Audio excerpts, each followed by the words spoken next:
On behalf of AMCSI, I would like to thank both of you for being here today and speaking about My Mommy Wears Wheels. I'm here with Dr. Patricia Lanzon. Did I say that correctly? Okay. And Colette Lanzon. So specifically, Dr. Patricia is diagnosed with transverse myelitis. You are currently in a wheelchair, which kind of surrounds like the premise of the book and kind of navigating disability in that way. And you have a just wonderful experience in education. You have 27 million degrees, which I commend you for. And just to make sure I have them all correctly here, a BA in secondary education and communication in English, a master's in educational foundation and policy studies, an educational specialist degree in administration, and I believe a combined master's and Ph.D. in educational psychology with a concentration in developmental psychology. Is that correct? All correct. I just want to make sure that everyone knows just how much hard work you put into your career and just your education. And also I'm here with Colette. I have a bachelor's in theology with a concentration in American Catholic studies. You also interned with the World Youth Alliance in 2019, if I'm correct. I did. Awesome. And we talked about how you're in graduate school and kind of studying the depths of disability theology.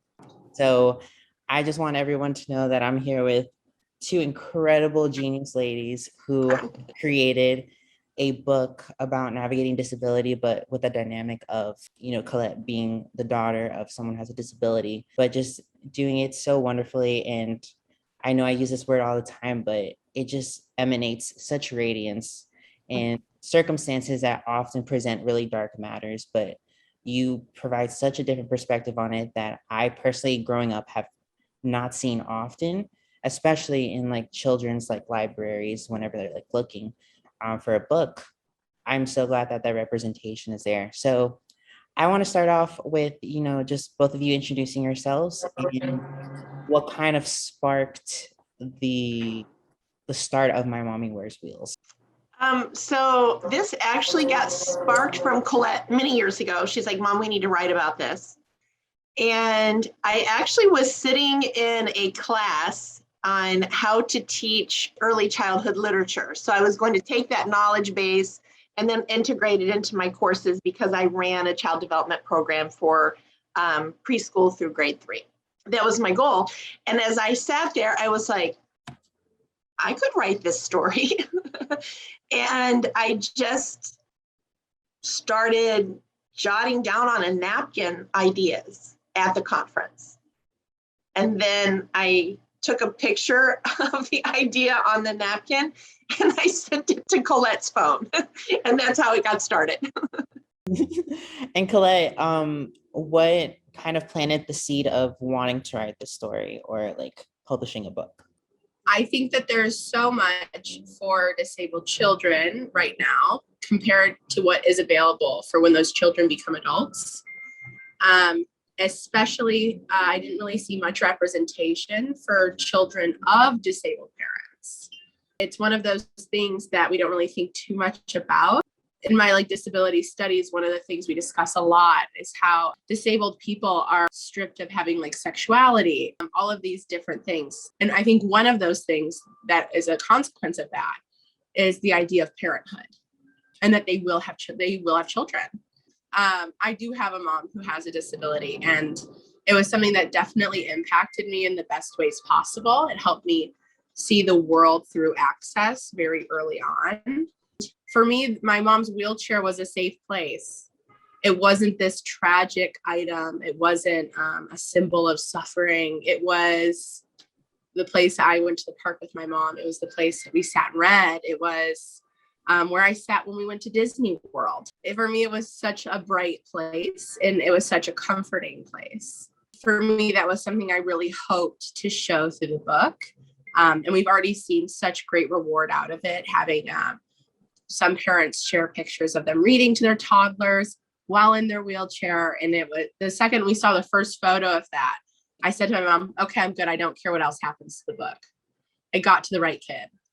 I love that. I think it's so powerful to see how children especially children are so impressionable at such a young age, how much they understand without actually knowing, like any sort of like technical terminology. They understand the whole dynamic of like that disability without you even saying so much.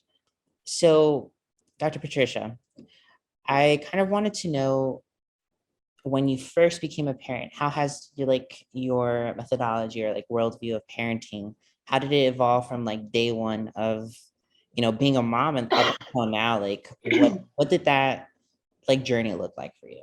Obviously, I was not disabled when I had my daughter. So her first 2 years that were spent with a very active, very physically active mother. Only she has no memory of it because she just turned 2 when I got transverse myelitis. Her first 2 years were spent on the back of my bike on 20-mile bike rides, her hiking sand dunes, swimming in Lake Michigan, freedom is how I would put it. Every evening, my goal actually when I had her was that every day we would take a walk. And so all of that I wanted still for her, but I had to figure it out. Like, what does it look like? I mean, once I got disabled, another piece that people don't talk about when it's immediate is there are people who leave your life. So you lose support systems that you thought were there and they're gone.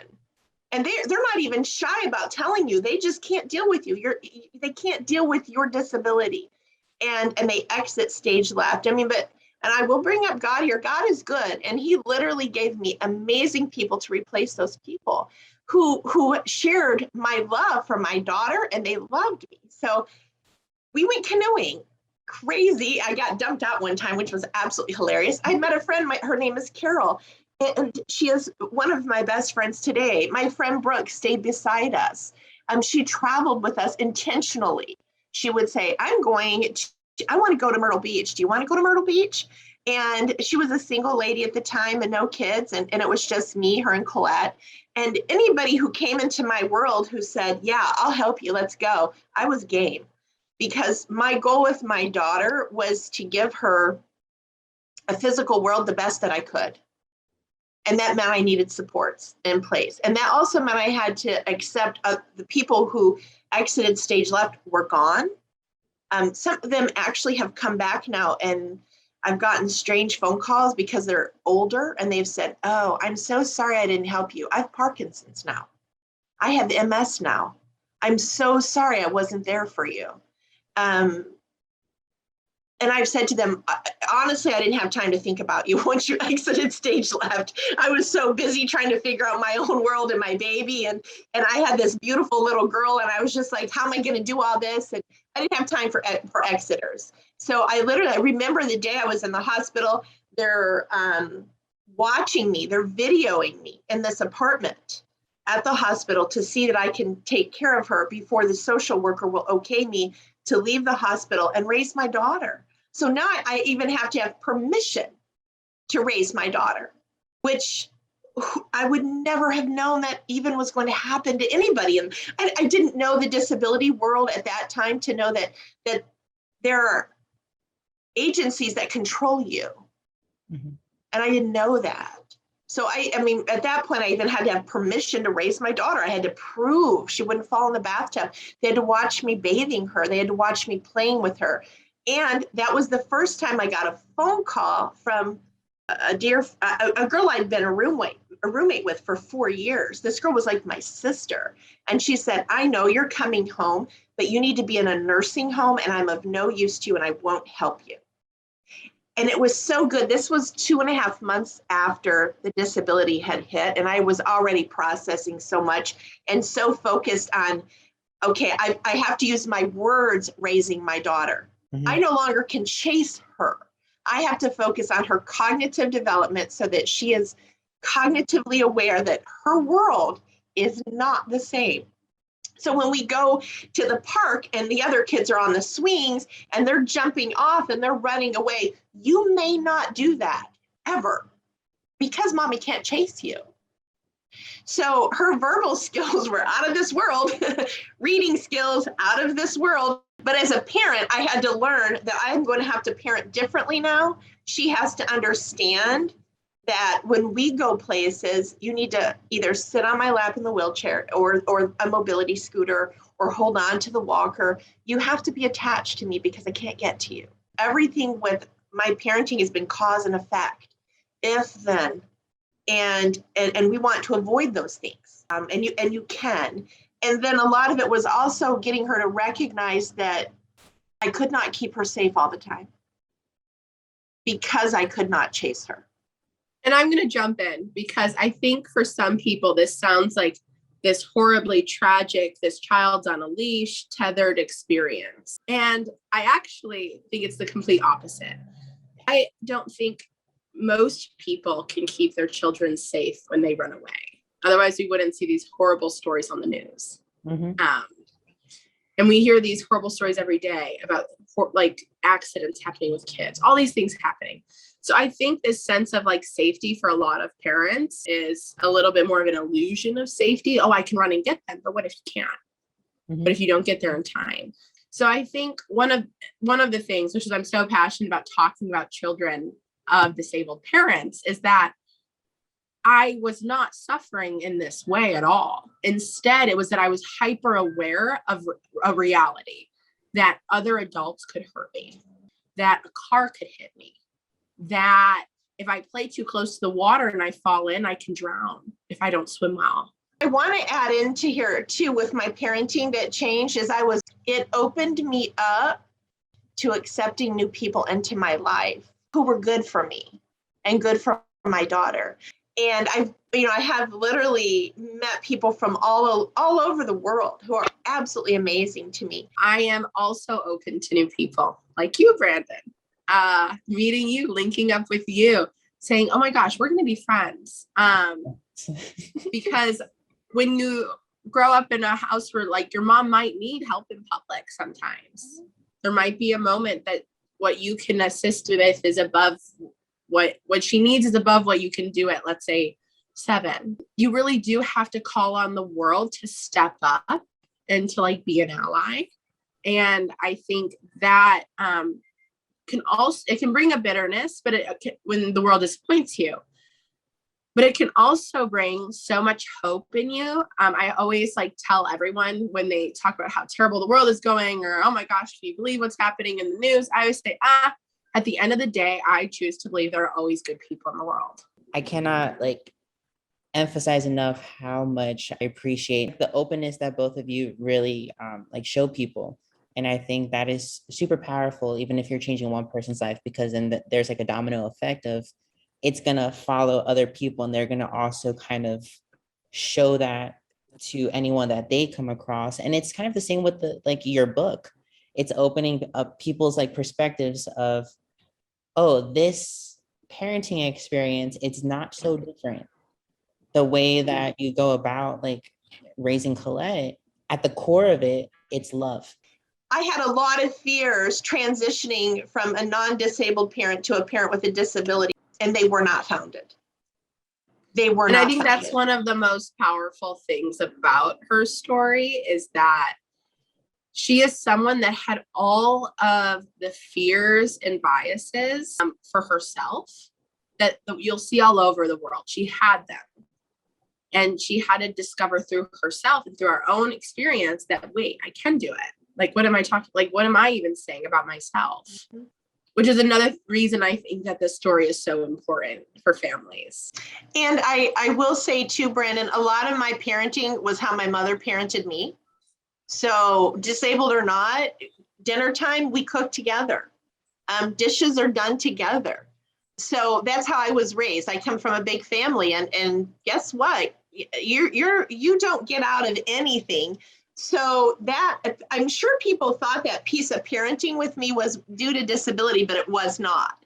It was due to me being raised by a mother who said, no, somebody's doing dishes, and here's the chart for the week. So, and if you want to go to go shopping and go roller skating Saturday, then guess what? Saturday morning was house cleaning day. Whether, that, and we're all going to do it together.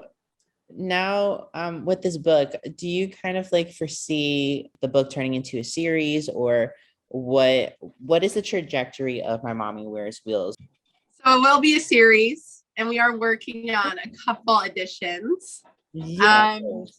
It will be a series. My mother is a magnet for children. I'm a magnet for people with disabilities. They find me because they can see from a mile away I'm definitely an ally. So I have many more stories with my mom, but then also other people that I've been close to throughout my life that I think can also have a very powerful impact. So it will definitely be a series with some new folks popping in. That is And some old ones that are already in the book. Sort of side characters that might have a bigger story. So our goal is to sign and help other people who have disability stories get published and get great illustration for them as well. I'm absolutely here for it. And like the illustrations are so beautiful. Like I don't think I've ever come across, or at least in my own experience, I've never come across illustrations that actually depicted like wheelchairs or any sort of like assistive devices. So shout out to your illustrator. I think her name was Anna. Is that correct? Anna Richard. Anna She's Richard. incredible. She is Canadian. She's very nice. And she's been such a creative force. She's awesome. I cannot tell you how excited I am just to see this just series grow and touch many more lives, because it absolutely has touched mine. I absolutely thank you both for speaking with me and just sharing your lives, because that is such a great degree of vulnerability, but it's also the way you impact the world. So I'm just like so excited. Take care. Talk to you Take care, soon. y'all. Bye. Bye. Bye.